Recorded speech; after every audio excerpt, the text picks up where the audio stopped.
नमस्कार, आपका स्वागत है डीपीएल न्यूज में। मैं सिमरन कौर आपके साथ। बढ़ते हैं और वो इन चीज़ों से दूर होते हैं। किस प्रकार से आज आपको सम्मान मिला है, मध्य प्रदेश शासन ने आपको सम्मान दिया है, आपके जूनियर भी आपसे प्रेरणा ले रहे हैं और वो भी सोच रहे हैं हमें इस तक पहुंचे, तो उनके लिए क्या संदेश है, किस प्रकार हमें देश सेवा वर्किंग करनी चाहिए सर?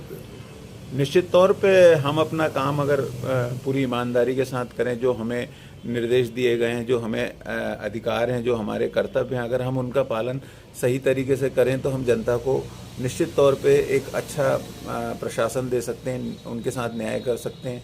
क्योंकि पुलिस एक ऐसी सीढ़ी है जिसके पास लोग एकदम अंतिम तकलीफ की स्थिति में ही आते हैं, और अगर पुलिस अपना काम अच्छे से करेगी तो निश्चित तौर पे हमारे समाज का हित होगा और इससे हमारा देश भी प्रगति की राह में तेजी से बढ़ेगा।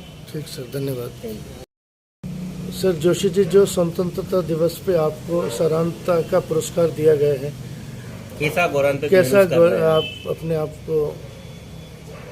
ये जीवन के ऐसे क्षण हैं जिनको कभी बुलाया नहीं जा सकता, क्योंकि आप सरकार की सेवा, जनता की सेवा कर रहे हैं। और पुलिस की नौकरी आप जानते हैं कि 24 घंटे 7 दिन कोई छुट्टी नहीं, कोई वो नहीं।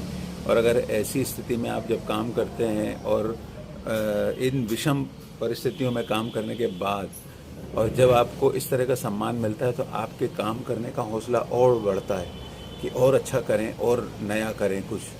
सर, पब्लिक सेक्टर में आप रहते हैं और पब्लिक सेक्टर में जैसे लोग आते हैं और उनकी समस्या पूर्ण रूप से आप एकदम से उनकी सॉल्व कर देते हैं, तो ये पुरस्कार कहीं उनको भी अट्रैक्टिव करता है? बिल्कुल करता है, क्योंकि जब आप इस तरह के पुरस्कार से पुरस्कृत होते हैं तो आपकी एक समाज में एक अलग इमेज बनती है, और आपको उस इमेज को मेंटेन करने के लिए अपना ध्यान रखना पड़ता है। जनता का ध्यान तो फिर रखना ही पड़ेगा, क्योंकि आज के समय में जनता सर्वोपरि है। अगर हम उसके परेशानियों को समझ के उनका अगर निराकरण नहीं कर सकते तो फिर हमारा उस जगह पर रहने का कोई मतलब नहीं है। सर, और मतलब किस किस टाइप के लोगों को आप समझाइश देते हैं और उन लोगों से अपनी सेवा का के आप तक लोग कैसे पहुँचें?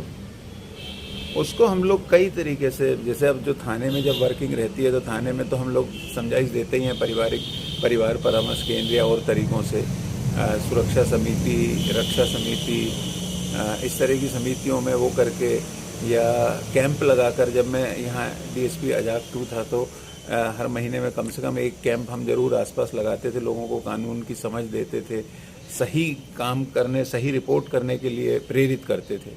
सर, आप जो अब पुलिस की कमिश्नर प्रणाली लागू हो गई है, तो उससे जनता को कितना लाभ मिलता है?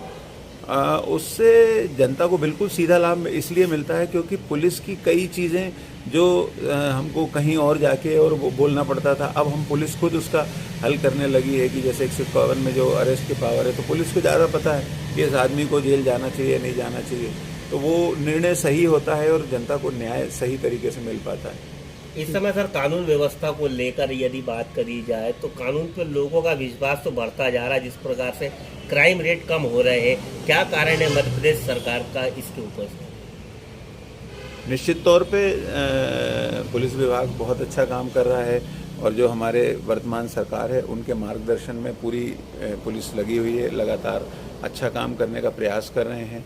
और जनता की सेवा करने से बड़ा कोई काम हो नहीं सकता पुलिस की नौकरी में। सर, अभी तक के आपने अपने इतिहास में जो 1 साल के अंदर जब से कमिश्नर प्रणाली लागू हुई है उसके बाद से क्राइम बहुत डाउन हुआ है, उससे क्या लोगों पर, जो लोग हैं उन पर डर बैठा है या नहीं? डर तो बैठा ही बैठा है, साथ ही साथ पुलिस की पकड़ बढ़ी है कि अधिकारियों का जो स्तर बढ़ा है, तो जब कोई भी अपराध होता है तो उसको सुपरवाइज करने के लिए अधिकारी हमारे बढ़े हैं, तो इससे हर अपराध पे नियंत्रण बढ़ा है, और उस अपराध पे जब प्रभावी कार्रवाई होती है